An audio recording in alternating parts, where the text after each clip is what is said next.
In the reaction, what is the mass of solid calcium carbide needed to produce 5.6 dm³ of ethyne at S.T.P? Given the atomic mass of carbon to be 12, calcium 40, hydrogen 1, and the 1 molar volume to be 22.4 dm³. Solution. The first thing to do in attempting any stoichiometric question is to write out the equation involved. So let's do that. Now we've written the chemical equation, and from here we can see it is a balanced chemical equation.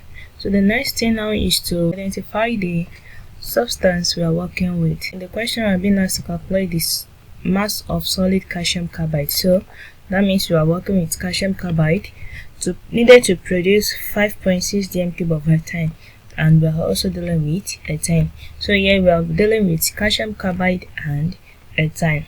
Based on the question, the major thing we are being asked to do is to determine the mass of calcium carbide, solid calcium carbide. But we won't be able to do that except we've gotten the amount of moles that took part in the reaction.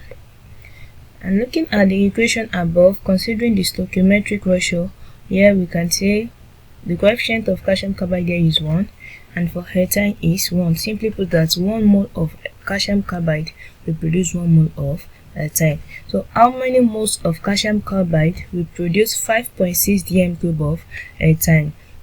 So for ethyne, the moles of ethyne can be calculated using the formula moles equals volume over amount at S.T.P. And moles of ethyne, the volume, that's 5.6 dm³,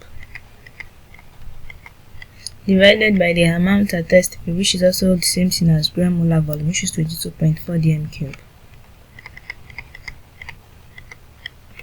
In calculating this, we have 0.045 in the unit moles.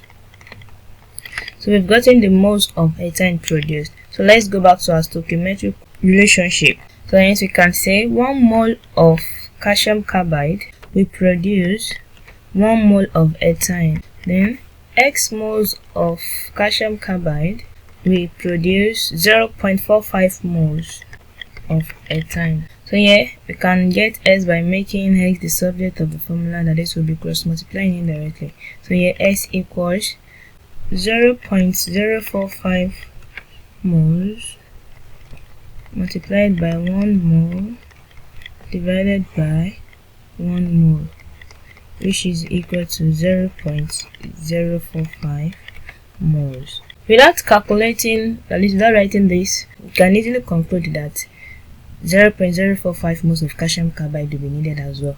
But we need to go through this process in case if in situations where the coefficients of the substances we are considering are not equal. And this, if for instance we have 2 as the coefficient here and we have maybe 3 here, so then we have to go through this process so as not to be mistaken in our answer.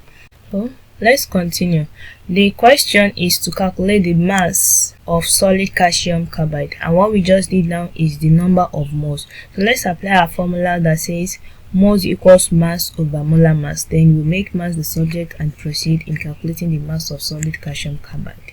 Right from here, mass is then equal to moles multiplied by molar mass. So we've gotten the moles of calcium carbide to be 0.045, but the molar mass is not known. So let's calculate the molar mass.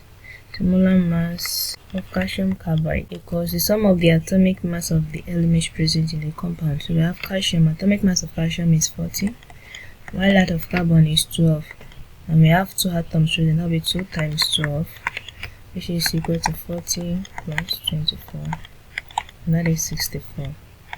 Let's go back in substituting the values. So we can say mass of calcium carbide equals the moles gotten earlier, that's 0.045 multiplied by the molar mass. Sorry, molar mass here, grams per mole, and this equals 2.88 in the unit grams. Approximately this is equal to 2.9 the unit gram as well. So with this we've come to the end of the solution to the question, and we've gotten the mass of solid calcium carbide needed to produce 5.6 dm³ of ethyne at S.T.P to be 2.9 grams. And that will be all.